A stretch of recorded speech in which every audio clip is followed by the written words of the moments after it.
أعوذ بالله من الشيطان الرجيم بسم الله الرحمن الرحيم والصلاة والسلام على أشرف الأنبياء والمرسلين نبينا محمد وعلى آله وأصحابه أجمعين وأشهد أن لا إله إلا الله وحده لا شريك له وأشهد أن محمدا عبده ورسوله صلى الله عليه وسلم ثم أما بعد يقول رب العالمين سبحانه وتعالى في كتابه الكريم أعوذ بالله من الشيطان الرجيم بسم الله الرحمن الرحيم إنا أنزلناه في ليلة القدر وما أدراك ما ليلة القدر ليلة القدر خير من ألف شهر تنزل الملائكة والروح فيها بإذن ربهم من كل أمر سلام هي حتى مطلع الفجر.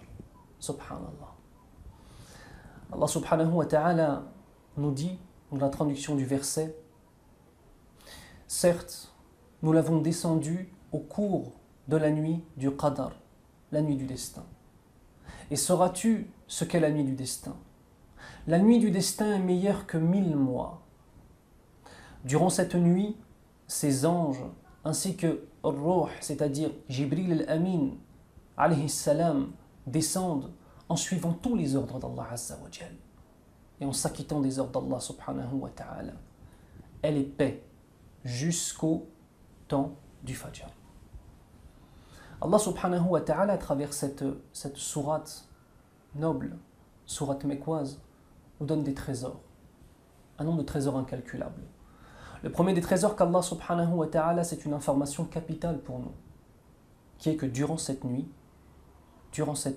le Coran al-Karim a été révélé pour la première fois. Iqra. Iqra bismi rabbika alladhi khalaq. Lis au nom de ton Seigneur qui a créé. Toute la mission prophétique de Muhammad ibn Abdillah sallallahu alayhi wa sallam commence durant cette nuit décisive, capitale, bénie. Puis ensuite Allah subhanahu wa ta'ala, pour nous interpeller, nous dit وَمَا أَدْرَاكَ مَا لَيْلَةُ الْقَدْرِ. Mais sauras-tu donc ce qu'est la nuit du destin? Et la réponse vient. لَيْلَةُ الْقَدْرِ خَيْرٌ مِّنْ أَلْفِ شَهْرٍ. Allahu Akbar. La nuit du destin est meilleure que 1000 mois. Et Juan, 1000 mois, cela fait plus de 83 ans d'années lunaires. Et en année solaire, environ 80 ans. Une seule nuit. Meilleur que 83 années lunaires. Est-ce que ça peut exister? Il n'y a qu'Allah subhanahu wa ta'ala, par sa miséricorde et par sa volonté de nous faire rentrer à son paradis, qui peut nous donner une telle occasion. Regardez le Hajj, regardez Ramadan. Et malgré le fait que Ramadan, kulluhu, entièrement, ne soit que miséricorde et occasion pour nous d'obtenir le pardon d'Allah Azza wa Jal et d'obtenir la satisfaction d'Allah Azza wa Jal et de pouvoir obtenir, incha'Allah, le paradis. Malgré tout cela, Allah Azza wa Jal, encore, il nous rajoute. Laylatul Qadri khayrun min alfi shahr. Les anges y descendent, tellement cette nuit est mubaraka et bénie.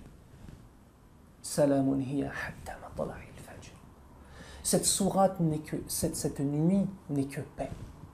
Ce n'est que paix. Et à Akhil Karim, il faut se poser un certain nombre de questions. À quel point Allah Azza wa Jal nous aime pour nous donner sans arrêt des occasions de nous racheter. À quel point nous aimons Allah Azza wa Jal si peu finalement, pour sans arrêt lui désobéir. Et moi le premier. Pour sans arrêt lui désobéir et ne pas saisir toutes ces occasions qu'Allah Azza wa Jal nous tend, nous incite à faire. Subhanallah. Regardez le fadl de Laylatul Qadr. Le prophète sallallahu alayhi wa sallam nous dit, dans la traduction et le sens d'un hadith, celui qui priera Laylatul Qadr, imanan wa ihtisaban, en ayant la foi en Allah Azza wa Jal et en espérant sa récompense, il verra tous ses péchés lui être pardonnés. Allahu Akbar. Allahumma arzuqna ya Rabbal alamin. De même, Allah subhanahu wa ta'ala, durant cette nuit, accepte les invocations de ses adorateurs. Lorsque Aïcha radiallahu anha a questionné le prophète sallallahu alayhi wa sallam sur cette nuit et sur les invocations, deux choses. La première, c'est qu'il l'a informé sallallahu alayhi wa sallam que les invocations sont acceptées durant cette nuit. La deuxième des choses, il lui a dit quelle est la meilleure des invocations à dire. فقال اللهم إنك عفو تحب العفو فاعف عني. Oh Allah, Ya Allah, certes, tu es celui qui pardonne sans arrêt et tu aimes le pardon. Ainsi, pardonne-moi. Allahumma hafir lana ya rabbal alamin. Deux choses importantes. La première des choses, dire que les invocations sont acceptées durant cette nuit, je ne veux pas que l'on passe dessus et qu'on le balaye du revers de la main. Comme si c'était une chose qui était simple, qui était légère, qui n'était pas lourde de sens. Est-ce que tu te rends compte, Akhi, qu'Allah Azza wa Jal, durant cette nuit, accepte tes invocations? Que peut-être cette nuit-là, tu vas demander à Allah Azza wa Jal d'accéder au paradis et qu'Allah va l'exaucer. Et que par cela, tu vas accéder au paradis. Subhanallah. Peut-être qu'Allah subhanahu wa ta'ala, durant cette nuit, va exaucer une dua que tu vas faire pour tes frères et sœurs à travers le monde, les musulmans qui sont oppressés. Et peut-être que par ta dua à toi, par ton invocation à toi, Allah Azza wa Jal va libérer un peuple entier ou alléger les souffrances d'un peuple entier. Une dua. Vous savez, nous avons un hadith qui est très connu, qui nous dit que l'invocation est l'épée du croyant. C'est notre arme. C'est notre arme. Une dernière question se pose. Quand Laylatul Qadr a-t-elle eu lieu? Les savants ont divergé sur cette question-là, vis-à-vis de ce point-là. Chose importante, la divergence vis-à-vis de Laylatul Qadr ne doit provoquer aucune animosité entre les musulmans.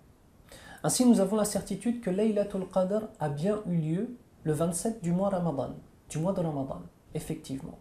Mais nous avons d'autres hadiths où le prophète sallallahu alayhi wa sallam nous incite en nous disant « Cherchez la nuit du destin, Laylatul Qadr, durant les 10 dernières nuits impaires du mois de Ramadan. » Ainsi, elle peut être la nuit du 21, du 23, du 25, du 27 ou du 29, incha'Allah ta'ala. Et on demande à Allah Azza wa Jal de faire en sorte que durant cette nuit, Allah Azza wa Jal et ses anges qui écrivent nos actions nous trouvent en prosternation, nous trouvent en recours, nous trouvent en récitation du Coran, nous trouvent dans une situation spirituelle qui se dirige et qu'on soit enclin au pardon de nos frères et sœurs vis-à-vis de leurs erreurs et qu'on ait un tasammuh entre nous. Demande à Allah Azza wa Jal de faire en sorte que chacune de ces nuits de Ramadan soit toutes plus dans la concentration les unes que les autres et que Laylatul Qadr, cette nuit du destin, soit le summum de notre khushu', de notre concentration et de notre volonté de changer, de nous améliorer. Et chaque fois qu'on change, et chaque fois qu'on s'améliore, on change et on améliore notre cercle intime, nos femmes, nos enfants, nos parents. Et chaque famille qui s'améliore, améliore d'autres familles autour d'elle. Et toute une somme de familles, ça fait une société. Un seul Ramadan peut changer toute une société. On a dit 1 mois pour changer ta vie. Où en es-tu de ce changement? On arrive presque à la fin du mois de Ramadan. Qu'en est-il de ton changement? Est-ce que tu as juste eu des lumières d'éclaircissement de foi? Ainsi tu es un illuminé qui retourne par la suite dans les ténèbres? Ou est-ce que maintenant tu es devenu quelqu'un d'éclairé? Et sache mon frère, sache ma sœur, que cette communauté, et non pas Allah Azza wa Jal, et non pas l'islam, mais la communauté a besoin d'hommes et de femmes qui soient éclairés, et pas simplement des illuminés qui se réveillent pendant 1 mois, 1 mois et demi, 2 mois, puis qui retournent dans un sommeil spirituel profond. Laylatul Qadri khayrun min alfi shahr. Je demande à Allah Azza wa Jal de faire en sorte que durant cette nuit, nous soyons tous dans son adoration de la façon la plus complète et que cette nuit soit l'occasion pour nous d'évoluer et d'être meilleurs dans notre relation spirituelle avec notre Seigneur. Subhanakallahumma wa bihamdik ashhadu an la ilaha illa ant astaghfiruka wa atubu ilayk.